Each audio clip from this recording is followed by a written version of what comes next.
მოგესალმებით, კოლეგებო, კენჭი უყაროთ წარმოდგენილ დღის წესრიგს, გთხოვთ. მადლობთ. დღეს სამი საკითხი გვაქვს. პირველი არის გახლავთ საქართველოს მთავრობის მიერ საკანონმდებლო ინიციატივის წესით წარმოდგენილი საქართველოს ორგანული კანონის პროექტი საქართველოს ორგანულ კანონში ადგილობრივი თვითმმართველობის კოდექსში ცვლილების შეტანის შესახებ. მოხსენებელი საქართველოს რეგიონალური განვითარების მინისტრის მოადგილე ბატონი ზურაბ იაშვილი. მოგესალმებით, მადლობა. წარმოგიდგენთ საქართველოს ორგანულ კანონში ადგილობრივი თვითმმართველობის კოდექსი ცვლილების შეტანის შესახებ საქართველოს კანონის პროექტს. საქართველოს ორგანული კანონის ადგილობრივი თვითმმართველობის კოდექსის 159 მუხლის შესაბამისად მუნიციპალიტეტის მიერ საკუთარი უფლებამოსილების განხორციელების უზრუნველსაყოფად მუნიციპალიტეტის ინიციატივითა და საქართველოს მთავრობის დავალებით შესაბამისი სახელმწიფო უწყება უფლებამოსილია განახორციელოს მუნიციპალიტეტის მიერ საკუთარი უფლებამოსილების განხორციელებისათვის აუცილებელი ინფრასტრუქტურული პროექტები. ამავე ორგანული კანონის 167 მუხლის მეხუთე პუნქტის შესაბამისად 159 მუხლის მოქმედების ვადად განსაზღვრულია 2026 წლის 1 იანვარი. ამავდროულად შესაბამის სახელმწიფო უწყებებს მუნიციპალიტეტების მომართვისა და საქართველოს მთავრობის შესაბამისი გადაწყვეტილების საფუძველზე დაწყებული აქვთ არაერთი ინფრასტრუქტურული პროექტის განხორციელებისათვის საჭირო მოსამზადებელი სამუშაოები, რომელთა დასრულების შედეგად პროექტები უნდა გადავიდეს განხორციელების აქტიურ ფაზაზე. აღნიშნული კი გასცდება კანონით დადგენილ ზემოაღნიშნულ ვადას. ამდენად საჭიროა ამავე კოდექსის 167 მუხლის მეხუთე პუნქტით 159 მუხლის მოქმედებისთვის გათვალისწინებული ვადის გადავადება გაგრძელება. შესაბამისად, კანონპროექტის მიზანია მოხდეს კოდექსის 167 მუხლის მეხუთე პუნქტით 159 მუხლის მოქმედებისთვის გათვალისწინებული ვადის გადავადება გაგრძელება 2031 წლის 1 იანვრამდე. კანონპროექტით განხორციელებული ცვლილებების შედეგად საქართველოს ორგანული კანონის ადგილობრივი თვითმმართველობის კოდექსის 159 მუხლის მოქმედების ვადა გადავადდება 2031 წლის 1 იანვრამდე, რაც საშუალებას მისცემს შესაბამის სახელმწიფო უწყებებს განახორციელონ და დაასრულონ მუნიციპალიტეტების მიერ საკუთარი უფლებამოსილების განხორციელებისათვის აუცილებელი სხვადასხვა ინფრასტრუქტურული პროექტები.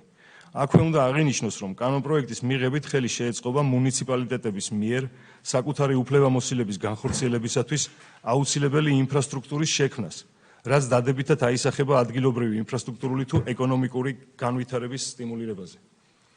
მადლობა, ამით დავასრულე, კითხვები თუ იქნება. კითხება. მადლობა ბატონო თავმჯდომარე, მადლობა ბატონო ზურაბ. ჩემი კითხვა არის შემდეგი. ეს ეხება მიმდინარე უკვე დაწყებულ პროექტებს თუ რაზეც გაკეთებულია პროექტი, მაგრამ სამუშაოები არაა დაწყებული. მადლობა. ეს ყველას ეხება, ბატონო ანტონ, ყველა პროექტს, რომელიც ახლა ამჟამად მიმდინარეობს, ან მოსამზადებელი სამუშაოებია, ან სამშენებლო ფაზაა, თუ სამომავლოდ რაც დაიგეგმება. აქ უბრალოდ ვადის გადაწევასთან დაკავშირებით არის საუბარი, როგორც აქამდე იყო, უბრალოდ ისე რომ გაგრძელდეს ცენტრალური ხელისუფლების მხრიდან დახმარება ამ კუთხით. მუნიციპალიტეტების ინიციატივის და მთავრობის დავალების შედეგად. ჩემი კითხვის შინაარსი რა არის პროექტები, რომელიცაც არაა დაწყებული ჯერ სამუშაოები. ამ კანონის მიღების საფუძველზე მუნიციპალიტეტებს ვალდებულება ჩაეთვლებათ, ვალდებულება იქნებათ, რომ ამ ვადაში ჩაეტიოს ყველა საპროექტო სამუშაო, რომელიცაც დაწყებული არ არის სამუშაოები, მაგრამ პროექტები მზად აქვთ. არა, არავითარი ვალდებულება არ იქნება, როგორც აქამდე აკეთებდნენ, იგივენაირად გაგრძელდება ყველაფერი და რომ გაგრძელდეს, ამისთვის არის საჭირო ვადის გახანგრძლივება, უბრალოდ მეტი არაფერი. მეც მაინტერესებს ერთი დაზუსტება მინდა. მიმდინარე პროექტებზე გასაგებია, რომელიც დაწყებულია, გადაიწევა 2031 წლამდე, როგორც თქვენ წანერთ, ხო ასე არის. ხო, ეს იმას ნიშნავს თუ არა, მაგალითად ერთი წლის შემდეგ რო პროექტი დაიწყება, სიტყვაზე მანდაც ავტომატურად 5 წლიანი ინტერვალი ჩდება თუ როგორ იქნება, ეს მაინტერესებს. კეთილი, ასეთ, 167 მუხლის ადგილობრივი თვითმმართველობის კოდექსის 167 მუხლის მეხუთე პუნქტით 159 მუხლის მოქმედების ვადათ, გულისხმობს მუნიციპალიტეტების ინიციატივით და საქართველოს მთავრობის დავალებით ის პროექტები, რომლებიც მუნიციპალიტეტის უფლებამოსილების განხორციელებისთვის არის საჭირო, უბრალოდ 159 მუხლს რომ ვადა გაეზარდოს. ნებისმიერი სახის პროექტი, რაც აქამდე არსებობდა, ან რაც სამომავლოდ იქნება გეგმაში, მუნიციპალიტეტებს რაც ექნებათ, რა საჭიროებებიც ექნება და ასე ვთქვათ, გამოწვევებიც ექნებათ, რაშიც დაჭირდება ცენტრალური ხელისუფლების ჩარევა დახმარება, უბრალოდ 2011 წლამდე ამის დაშვება რო არსებობდეს. წინააღმდეგ შემთხვევაში 2011 წლის 1 იანვრამდე, დიახ, ეს ჩვენსა და ინფრასტრუქტურის სამინისტროს შორის კონსულტაციების შედეგად უბრალოდ აღებული მარტივი გონივრული ვადა არის. ხო, ვადასთან დაკავშირებით თუ საბოლოო ჯამში სადმე იქნება კითხვები ვადასთან დაკავშირებით შეგვიძლია ვისაუბროთ. თუმცა აქ უბრალოდ ვადა იწევს იქით, რომ ჩართულობა იყოს. მურად ტექნიკურად პროცესი მაინტერესებდა ეს კითხვა. კარგით, სხვა კითხვები ხომ არ გაქვთ? გთხოვთ კენჭი უყაროთ აღნიშნულ კანგრეთს. მადლობთ ბატონო. კარგით, გადავიდეთ შემდეგ საკითხზე. ეს გახლავთ საქართველოს მთავრობის მიერ საკანონმდებლო ინიციატივის წესით წარმოდგენილი საქართველოს კანონის პროექტი მეზღვაურთა განათლებისა და სერტიფიცირების შესახებ საქართველოს კანონში ცვლილების შეტანის თაობაზე. მოხსენებელი საქართველოს ეკონომიკისა და მდგრადი განვითარების მინისტრის მოადგილე ქალბატონი თამარ იოსელიანი. მოგესალმებით ბატონშოთა, მივესალმებ პარლამენტის წევრებს. საკანონმდებლო ინიციატივის წესით წარმოგიდგენთ მეზღვაურთა განათლების და სერტიფიცირების შესახებ საქართველოს კანონში ცვლილების შეტანის თაობაზე კანონის პროექტს. წარმოდგენილი კანონის პროექტი ცვლილებას შეეხება მეზღვაურთა განათლების და სერტიფიცირების შესახებ კანონის 62 მუხლის მეორე პუნქტს. კერძოდ, ცვლილებით განისაზღვრება, რომ იმ პირებს, რომლებმაც 2017 წლამდე მიიღეს საზღვაო საშუალო პროფესიული საგანმანათლებლო კვალიფიკაცია, ან და საზღვაო დიპლომირებული სპეციალისტის კვალიფიკაცია და მათი საგანმანათლებლო კვალიფიკაცია არ შეესაბამება ამ კანონის დადგენილ მოთხოვნებს, საქართველოს ეკონომიკისა და მდგრადი განვითარების სამინისტროს სისტემაში შემავალ საზღვაო ტრანსპორტის სააგენტოს მიეცემა უფლება, რომ განუახლოს კომპეტენციის სერტიფიკატი ან გასცეს ახალი კომპეტენციის სერტიფიკატი. საქართველოს კანონმდებლობით დადგენილი ამჟამინდელი რეგულაცია, რომელიც განსაზღვრავს მეზღვაურთა კომპეტენციის სერტიფიკატის გაცემის საფუძვლებს, რეალურ პრობლემას უქმნის იმ პირებს, რომლებმაც პროფესიული საზღვაო განათლება მიიღეს 1997 წლიდან 2017 წლამდე. რეალურად მათ აღნიშნული საგანმანათლებლო პროგრამები მოიცავდა საბაკალავრო პროგრამებსაც. შესაბამისად, ძველი რედაქციით აღნიშნულმა პირებმა ვერ მოასწრეს კომპეტენციის სერტიფიკატის განახლება 2014 წლის 14 ნოემბრამდე. საქართველოს საზღვაო საგანმანათლებლო დაწესებულებებში აღნიშნულ პერიოდში სწავლა დაასრულა დაახლოებით 1200-მა კურსდამთავრებულმა და სწორედ 2014 წლის 14 ნოემბრამდე აღნიშნული სერტიფიკატების განახლება მოასწრო დაახლოებით 405-მა პირმა, ხოლო 795 პირი დარჩა, ასე ვთქვათ, სერტიფიკატების განახლების გარეშე და შესაბამისად მათ არ შეუძლიათ დღეს ექსპლუატაციის დონიდან გადავიდნენ მართვის დონემდე. მიუხედავად იმისა, რომ ამ პირებს გააჩნიათ პრაქტიკული გამოცდილება, ნაოსნობის სტაჟი და შესაბამისი კვალიფიკაცია, მოქმედი რეგულაცია სამწუხაროდ მათ არ აძლევთ ამის საშუალებას.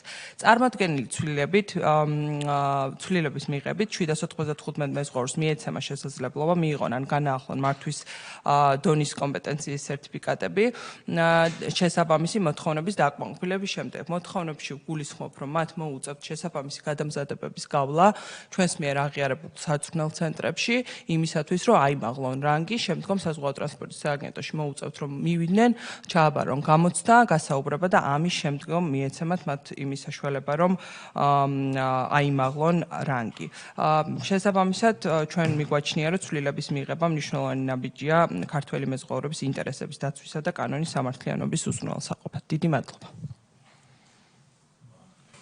ყველაფერი გასაგებია.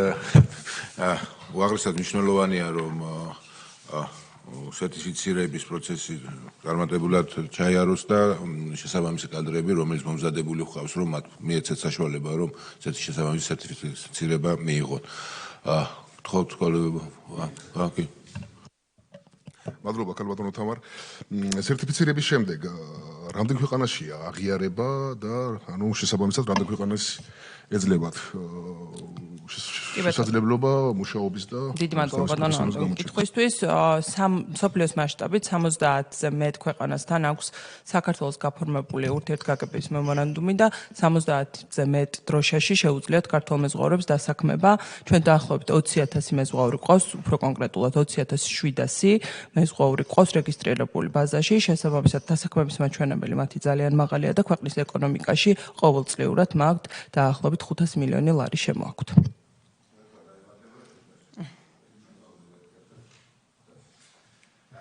კოლეგებო, ხარ დაუჭიროთ აღნიშნულ თანამდებობებს.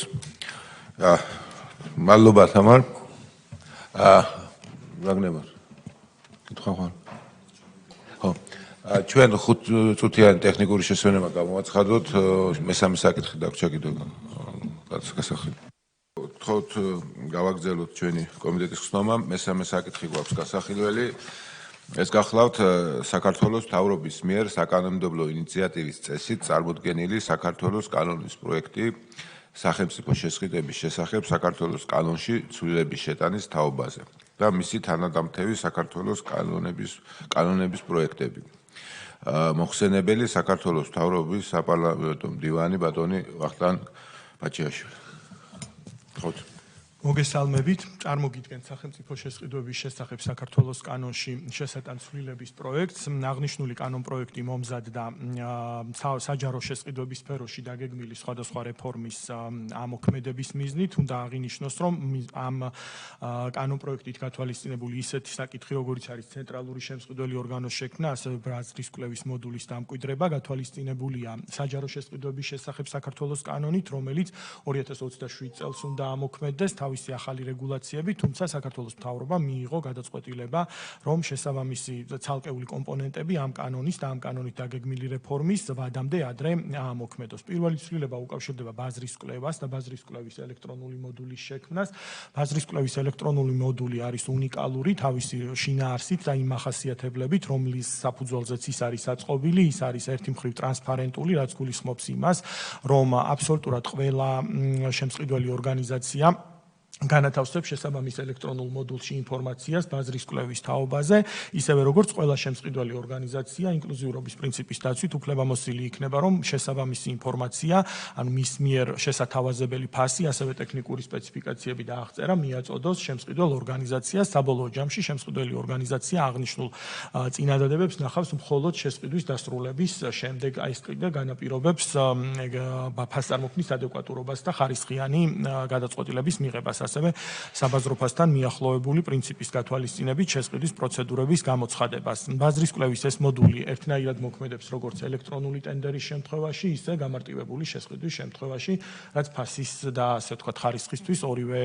საკითხისთვის განსაკუთრებით მნიშვნელოვანია. მეორე საკითხი ეხება ცენტრალური შემსყიდველი ორგანოს შექმნას. დღეს არსებული მოდელის მიხედვით შესყიდვების სააგენტო წარმოადგენს როგორც ქცევის წესების დამდგენს შემსყიდველი ორგანიზაციებისათვის და პოლიტიკის განმახორციელებელს, ისევე კონსოლიდირებული ტენდერის ტექნიკურად განმახორციელებელ სტრუქტურასაც. კონსოლიდირებული ტენდერი ეს არის ფართომოხმარების ან მუდმივი საჭიროების მქონე საქონელი ან მომსახურება შესყიდვის ობიექტი, რომელიც არსებული განზოგადებული პრაქტიკის საფუძველზე ცნობილია ჩვენთვის, მთავრობისთვის და შემსყიდველი ორგანიზაციებისთვის, რომ წლის განმავლობაში ყველას ექნება შესაბამისი შესყიდვის ობიექტის შეძენის საჭიროება, სწორედ ამიტომ მთავრობა წლის დასაწყისში აცხადებს შესაბამის ტენდერს ან შუა წელში საჭიროების მიხედვით გამოავლენს გამარჯვებულს და გამარჯვებულთან უკვე ყველა შემსყიდველი ორგანიზაცია არის უფლებამოსილი, რომ გააფორმოს კონტრაქტი ყოველგვარი წინარე პროცედურის გავლის გარეშე. იქნება ეს ბაზრის კვლევის ეტაპი თუ შესყიდვის ელექტრონული პროცედურის ჩატარებისა და განხორციელების ეტაპი, რაც როგორც მოქნილობის თვალსაზრისით არის მნიშვნელოვანი, ისე ბიუროკრატიული და ადმინისტრაციული ხარჯების შემცირებისათვის. ერთ უწყებაში თავმოყრა ამ ორი ძირითადი ფუნქციის, როდესაც ერთი ორგანო წარმოადგენს როგორც ქცევის წესების დამდგენს, ისე ლოჯისტიკურად ყველაზე მსხვილი შემწყიდვალ განმახორციელებელს არ არის საუკეთესო საერთაშორისო პრაქტიკის ასე ვთქვათ გამოძახილი. სწორედ ამიტომ შესყიდვების ახალი კანონითაც გათვალისწინებულია ცენტრალური შემწყიდველი ორგანოს შექმნა, რომელიც ინსტიტუციურად ცალკე მდგომი სტრუქტურა იქნება. თუმცა საქართველოს მთავრობამ მიიღო გადაწყვეტილება, რომ ეს საჯარო სამართლის იურიდიული პირი 2027 წლის ნაცვლად 2026 წლის 1 ივნისიდან აამოქმედოს. სტრუქტურა ჩამოყალიბდება შემდეგნაირად. დღესდღეობით შესყიდვების სააგენტოში მოქმედებს ცენტრალიზებული შესყიდვების დეპარტამენტი, რომელიც ლოჯისტიკურად უზრუნველყოფს კონსოლიდირებული ტენდერების ჩატარებას. ცენტრალიზებული შესყიდვების დეპარტამენტის ბაზაზე ჩამოყალიბდება შესაბამისი საჯარო სამართლის იურიდიული პირი. ის ოპერირების ეტაპზე იქნება დამოუკიდებელი, თუმცა კონსოლიდირებული ტენდერის ჩატარებასთან დაკავშირებულ ყველა წესს და პროცედურას დაუდგენს მთავრობა, ვინაიდან მისი სახელმწიფო კონტროლის განმახორციელებელი იქნება საქართველოს მთავრობა. ანუ დღესდღეობით რაქცევის წესებსაც ადგენს ცენტრალური შემწყიდველი ორგანოსთვის, უпроსორე ცენტრალიზებული შესყიდვისთვის შესყიდვების სააგენტო, ყველა ის უფლებამოსილება გადმოვა ამ შემთხვევაში მთავრობაზე და მთავრობა იქნება შესაბამისი ქცევის წესების დამდგენი ამ შემთხვევაში. მესამე ცვლილება შეეხება გამონაკლისებს შესყიდვების სფეროდან. გამონაკლისები არის შეეხება იურიდიულ და საარბიტრაჟო მომსახურებას. დღესდღეობით იურიდიული და საარბიტრაჟო მომსახურება ექცევა შესყიდვების კანონმდებლობის ფარგლებში, თუმცა თავისთავად როგორც ერთი ისე მეორე მომსახურების ბუნება უკავშირდება განსაკუთრებულ კონტაქტს შემწყიდველის საჭიროებასთან. ხშირ შემთხვევაში, აი მაგალითად არბიტრაჟის დროს, არბიტრაჟის პროცედურავე ითვალისწინებს მხარეების სურვილის მიხედვით კონკრეტული არბიტრის შერჩევას, ამიტომ ძალიან მოუქნელია ეს პროცედურა იმისთვის, რომ შესყიდვების კანონმდებლობა მასზე გავრცელდეს. უნდა აღინიშნოს, რომ ზუსტად ეს გამონაკლისები 2027 წლის ასამოქმედებელ საჯარო შესყიდვების კანონშიც არის ჩადებული და გადმოგვაქვს ამ შემთხვევაში ამ დღეს მიმდინარე მოქმედ კანონში და შემდეგი ძირითადი ცვლილება უკავშირდება საფასურებს. საფასურები გულისხმობს როგორც შემწყიდველი ორგანიზაციისთვის სატენდერო განცხადების გამოქვეყნების საფასურს, ისე მიმწოდებლისთვის წინადადების წარდგენის საფასურს. დღესდღეობით ამ საფასურების ოდენობა არის 50 ლარი, რომელიც 2010 წლიდან არის დადგენილი, მაშინ, როდესაც სისტემაში რეგისტრირებული მომხმარებლების ჯამური რიცხვი, როგორც მიმწოდებლების, ისე შემწყიდველების ჯამური ოდენობა 10,000 არ ცდებოდა და დღესდღეობით მათი რიცხვი 65,000-მდეა გაზრდილი, რაც დამატებითი ლოჯისტიკური მომსახურება, შესაბამისი ინტერნეტ სერვისების შეძენას და მომსახურებას გულისხმობს. ამიტომ ვთვლით, რომ დაახლოებით 15 წელია გასული და 50 ლარის ნაცვლად 100 ლარი რომ დაწესდეს, ბაზრისთვის არც ისე არაადეკვატური და მაღალი ფასია. კი ბატონო, ეს გახლავთ ძირითადი და ყველა დანარჩენ კანონში აქედან გამომდინარე ტექნიკური ცვლილებები არის შეტანილი, თუ საჭიროება იქნება, მასაც მოგახსენებთ. კოლეგებო, კითხვები ხომ არ გვაქვს? ისმეთ ბატონო. მადლობა ბატონო შოთა, მოგესალმებით ბატონო ვახტანგ. ანუ კონსოლიდირებული ტენდერის შემთხვევაში იქნება პროდუქციის ჩამონათვალი, შესაძლებელი და იქნება თუ არა იქ ხარისხის გრაფად და შესაბამისად ხარისხის კონტროლი რა სტანდარტით იმუშავებს, ანუ რა სტანდარტი გვექნება ხარისხის გაკონტროლების. კონსოლიდირებული ტენდერის შემთხვევაში სწორს ბრძანებთ, ამ შემთხვევაში იქნება ერთიანი ნუსხა, რაც მთავრობის მიერ დამტკიცდება და იქნება ჩამონათვალი, რაც უნდა განხორციელდეს კონსოლიდირებული ტენდერის ფარგლებში. როგორც წესი, კონკრეტული კონსოლიდირებული ტენდერის გამოცხადების დროს ვიღებთ ხოლმე იმ სტატისტიკას, რომელიც არსებობს შემწყიდველ ორგანიზაციებში. პირობითად, მაგალითად, ყველა შემწყიდველ ორგანიზაციას სჭირდება კომპიუტერული ტექნიკა. თუმცა არსებობს ამ კომპიუტერული ტექნიკის რაღაცა მახასიათებლები, რომელიც ნებისმიერი საოპერაციო საქმიანობისათვის ყველა შემწყიდველ ორგანიზაციას გამოადგება. ამის მიხედვით ვაცხადებთ კონსოლიდირებულ ტენდერს, გამოვავლენთ გამარჯვებულს და გამარჯვებულის გამოვლენის შემდეგ ყველა შემწყიდველი ორგანიზაცია, ვისაც ამ მოცემულობის, ამ პარამეტრების კომპიუტერული ტექნიკა სჭირდება, შეიძენს ამ მიმწოდებლისაგან. თუმცა არსებობს მაგალითად სხვადასხვა ტიპის საბიუჯეტო ორგანიზაციები, რომლის საჭიროებები შეიძლება იყოს განსხვავებული. მას სჭირდებოდეს უფრო მაღალი მონაცემების, უფრო მაღალი პარამეტრების, მაღალი ღირებულების მქონე კომპიუტერული ტექნიკა, რასაც შესაბამისი დასაბუთების საფუძველზე ის უკვე კონსოლიდირებული ტენდერის ფარგლებს მიღმა ყიდულობს. თუმცა ხარისხის კრიტერიუმის გათვალისწინება მაინც შესაძლებელია ამ შემთხვევაში კონკრეტულ შესყიდვის საჭიროებას და შესყიდვის ობიექტს გააჩნია, იმიტომ რომ ნებისმიერი შესყიდვა, რომელიც ცხადდება, ფასის გარდა შეიცავს ტექნიკურ სპეციფიკაციებს, რაც პრინციპში მის ფასსაც ამ შემთხვევაში განაპირობებს და ბაზარზე არსებული ფასის დადგენის მეშვეობით, საბაზრო ფასის დადგენის მეშვეობით ხდება ტენდერის გამოცხადება. ასევე მნიშვნელოვანია აღინიშნოს ისიც, ის რომ არა მხოლოდ ფართო მოხმარების საქონელი და მომსახურება იქნეს შეიძლება შეძენილი კონსოლიდირებული ტენდერის ფარგლებში, ასევე კონკრეტულ მონეტარულ ზღვარს ზემოთ არსებული შესყიდვა შეიძლება კონსოლიდირებული ტენდერის ფარგლებში განხორციელდეს და აქ შეიძლება მოექცეს მათ შორის აი ეს ხარისხთან კონკრეტულად დაკავშირებული შესყიდვა, როდესაც ხარისხია განსაკუთრებული მნიშვნელობის მქონე და დღეს არსებული შესყიდვების კანონმდებლობის მიხედვით ხდება ისე, რომ ხშირად ფასი ჯაბნის და საბოლოო ჯამში ვიღებთ იმ შედეგს, როდესაც ფასის სიჭარბის გამო შედეგად ვიღებთ უხარისხო საქონელს ან მომსახურებას. ამ ყველაფერს ეს მოდული და შესაბამისი ქვემდებარე წესები, რომელიც ამ კანონის მიღების შემდეგ უნდა დადგინდეს და ზღვებს. სხვა კითხვები ხომ არ გვაქვს? მე ერთ კომენტარს გავაკეთებდი, რომ პირველი ეს მნიშვნელოვანი რეფორმა არის, ეს ხელ შეუწყობს ბიუროკრატიული პროცესების გამარტივებას, რაც დროში დაარჩხარებს პროცესებს და კარგი მოვლენა არის. მეორე მიმაჩნია, რომ ბაზრის კვლევის ელექტრონული მოდული ეს საშუალებას მოგცემს, რომ ყველაზე კონკურენტული ფასი მივიღოთ ტენდერის ჩატარების დროს და ასევე შესყიდვების პოლიტიკის გამიჯვნა შესყიდვების განხორციელებიდან ეს საშუალებას მიცემს, რომ პროცესი გამჭვირვალე და გასაგები იყოს ყველასთვის. ამიტომ ჩვენ მხარს ვუჭერთ აღნიშნულ კანონპროექტს. გთხოვთ კოლეგებო. დიდი მადლობა. დღევანდელი კომიტეტი ამით დასრულებულია. მადლობა ყველას.